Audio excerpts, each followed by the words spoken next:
posing for photos. With some bands, you might as well be asking them to submit to an intrusive medical examination or to undergo an extensive audit at the hands of the Canada Revenue Agency, but Anemone is not one of those bands. No, the palpable joie de vivre that tends to emanate from the stage during the Montreal Quintet's Boy and Live shows seems to extend to their off-stage doings, as well. In town for a Canadian Music Week gig several weeks back, frontwoman, keyboardist Chloe Soldevila and her bandmates were a photographer's dream, gamely copying a variety of goofy poses at various sites around Dundas West at the behest of star shooter Carlos Osorio, swapping jokes and chuckling merrily the entire time. No sighs, no scowls. The word "fun" comes up a lot in conversation with Anemone, and Anemone does indeed appear to have fun together. https://anemonelovesyou.bandcamp.com/ That's what life is about, just have fun and do your best, shrugs Soldevila over a beer with guitarist Gabriel Lambert and drummer Miles Dupire-Gagnon after the shoot. "We like that motto. We had this picture taken of us last year and we looked, like, really serious and dark," recalls Lambert. "And we looked at the picture and it just didn't work. Who we are and the way the band sounds and what the band is trying to do, it was so not that. We're very clearly not that vibe." Anemone's vibe is, in case you've not figured it out yet, a rather contagiously sunny one. Article continued below. Imagine the most crowd rock-obsessed end of the Stereolab broadcast canon sprinkled with hippie dust and shot through with exceedingly retro tuneful doses of yay and go-go, not to mention sufficient appreciation for psychedelic rock of the droning and jangling varieties that it would take its band name from a Brian Jonestown Massacre song, and you're getting there. So solid are Soldevila's airy songs, recently released to the world at large via Luminella Recordings on April's charming Baby Only You. But, shush, you kind of are. Anemone's songs can go anywhere and, in performance, often do, branching out and stretching off in entirely unpredictable and hypnotic directions.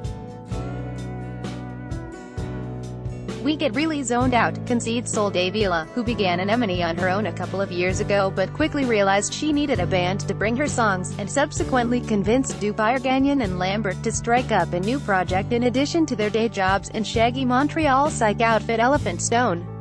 "Basically, in probably our first year of shows, none of the songs had endings and they were all jams, and at the end of every song we'd jam for, like, 4 minutes and we never knew how to end because it felt really good," says Lambert.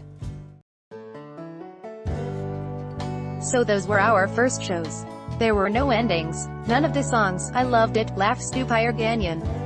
"We'd just finish. Whatever.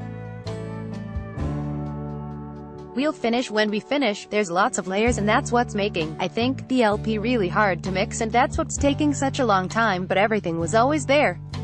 There's a vibe." The musicians of Anemone, from left, Zachary Irving, Miles Dupire, Chloe Soldevila, Gabriel Lambert and Samuel Jem, gamely posed for us in a Toronto laundromat. Carlos Osorio, Toronto star, yes, a full-length more representative of the Anemone of today than the tightly scripted Baby Only You.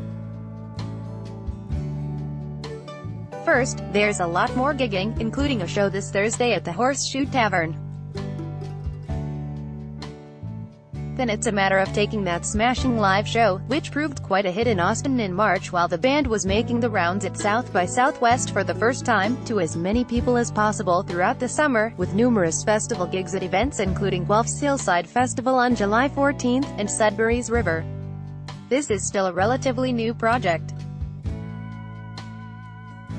There's really no telling where it will yet go. I had a good idea, but it ended up not being what I had in mind, anyways, because you don't really choose how people play, you know, says Soldevila. It really became its own thing with the uniqueness of all the members. What I really like about this project, personally, and the live shows, and, actually, the record that's going to come out has a bit of that live aspect, it is I find it's always a bit different, offers Dupire-Gagnon. We can jam and the songs are kind of open and we just do whatever we want, and I love that shish. It's also, I think, a balance. There are a lot of songs that are really catchy and really good, and then we have some room to improvise and stretch out, adds Lambert. If it was, like, a jam band with no songs, then it would get aimless and boring, but in the context that it stands, we have that open field to do it. We're not afraid of being ourselves, says Soldevila. We're not afraid of what other people think, so we just really want to do what we want. I think every good band is a bit like that, affirms Dupire Ganyan. You can feel their personality. They're just being themselves. When you feel like it's fake, it doesn't work. Ben Rainer is the Star's music critic and based in Toronto. Follow him on Twitter, @IHateBenRainer.